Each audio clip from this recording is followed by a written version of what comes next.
কি দা ভাত খাও? শাক দিয়া। কি শাক? কি শাক বানাইছো ওটা? খাইতে কও দেখি কি শাক খাইতাছো যখন তুমি?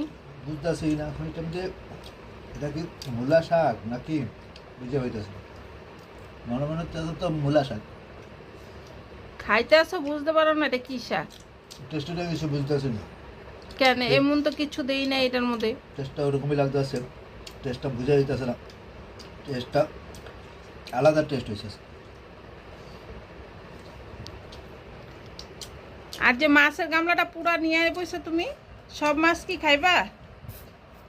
গ্রেভিটাতে ইচ্ছা তো মনে হইতেছে খাইলাম কিন্তু খাইলে কেমন দিব তোমরা খাইতে পারবো না তুমি বলে পুরা গামলাটা নিয়ে বসে যে পুরা মাছের গামলা লইছি ভাতের ডেস্কিটাও লইছি আর লগে ছেলেরাও লিয়া লইছে। একটা জিনিস এই যে দেখো মাছের মাথা দিয়া